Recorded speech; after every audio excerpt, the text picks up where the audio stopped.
नमस्कार, VK study point में आपका स्वागत है। आज का टॉपिक है प्लासी का युद्ध। अंग्रेजों और सिराजुद्दौला की सेनाएं 23 जून 1757 को मुर्शिदाबाद के दक्षिण में 22 मील दूर नदिया जिले में गंगा नदी के किनारे प्लासी नामक गांव में आमने सामने हुई। सिराजुद्दौला की सेना में जहां एक ओर मीर मदन और मोहनलाल जैसे देशभक्त थे, तो वहीं पर मीर जाफर जैसे कुत्सित विचारों वाले धोखेबाज भी इस सेना में शामिल थे।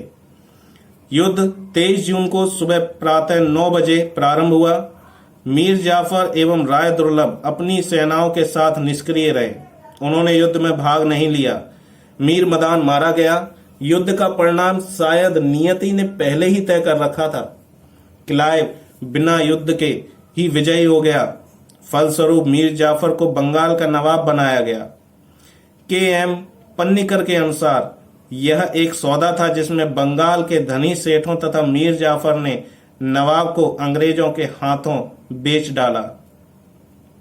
यद्यपि प्लासी का युद्ध एक छोटी सी सैनिक झड़प थी, लेकिन इससे भारतीयों का चारित्रिक दुर्बलता सामने उभर कर आई।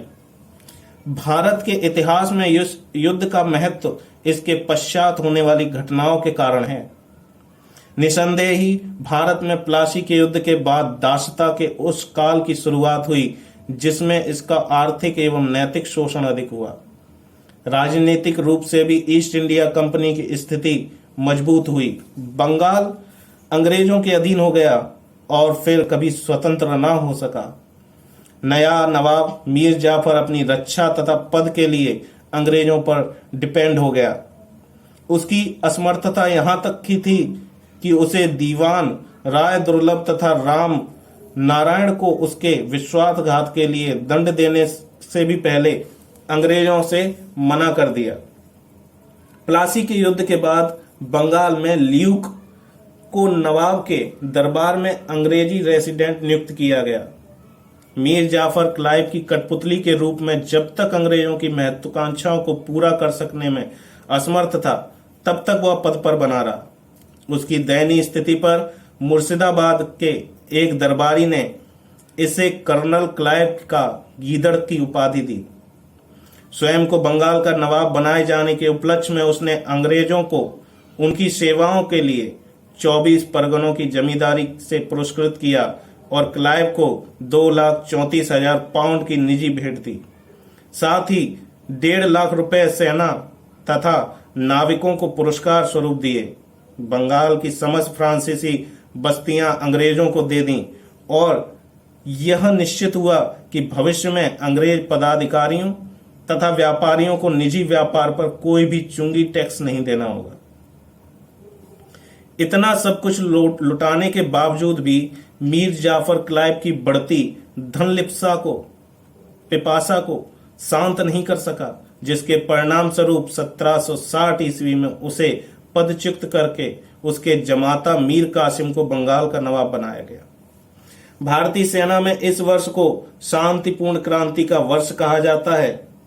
27 सितंबर 1760 को अंग्रेजों एवं मीर कासिम के मध्य एक संधि हुई, जिसके आधार पर मीर कासिम ने कंपनी को बर्धमान, मिदनापुर तथा चटगांव जिले देने की बात मान ली।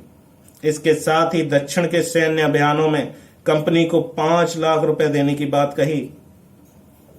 अलीवर्दी खां के बाद बंगाल के नवाब के पद पर कार्य करने वालों में मीर कासिम सर्वाधिक योग्य शासक था। उसने अपनी राजधानी मुर्शिदाबाद से मुंगेर स्थानांतरित की। अपनी सेना को यूरोपीय ढंग से गठित करने के लिए मुंगेर में तोड़दार बंदूकों एवं तोपों के कारखानों की स्थापना की तथा सैनिकों की संख्या में वृद्धि की। इसने अपनी सेना को गुरगिन खां नामक आर्मेनियाई के नियंत्रण में रखा। मीर कासिम ने अपने खिलाफ षड्यंत्र कर रहे बिहार के उप सूबेदार राम नारायण, जिसे अंग्रेजों का समर्थन प्राप्त था, को सेवा से हटवा दिया और बाद में उसकी हत्या करवा दी।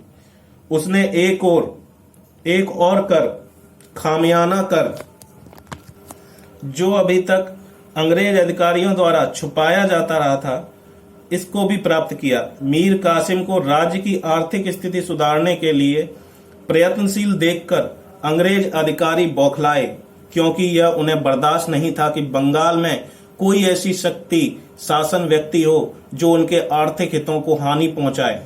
मीर कासिम ने देखा कि अंग्रेज गुमास्ते दस्तक बोला जाता था बिना चुंगी के व्यापार का अधिकार पत्र का दुरुपयोग कर रहे हैं और चुंगी देना अपनी तौहीन समझ रहे हैं। अंग्रेजों ने दस्तक को धन लेकर भारतीय व्यापारियों को भी बेचने का प्रारंभ कर दिया, जिसका परिणाम यह हुआ कि जो धन चुंगी के रूप में नवाब को मिलता था वह भी समाप्त होने लगा।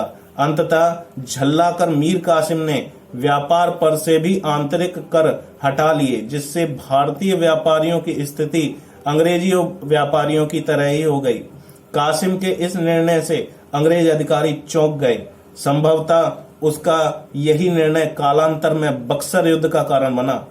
बक्सर युद्ध से पहले मीर कासिम अंग्रेजों से निम्नलिखित युद्धों में पराजित हुआ। पहला युद्ध हुआ करवा का युद्ध, जो 9 जुलाई 1763 को हुआ। दूसरा युद्ध हुआ गिरिया का युद्ध, जो 4 से 5 सितंबर 1762 ईस्वी में हुआ। तीसरा युद्ध हुआ उधोनला का युद्ध, जो कि 1763 में हुआ। बक्सर के युद्ध के बारे में अगला वीडियो पेश करेंगे आपके सामने। अगर वीडियो पसंद आया हो तो लाइक और सब्सक्राइब जरूर करें। धन्यवाद।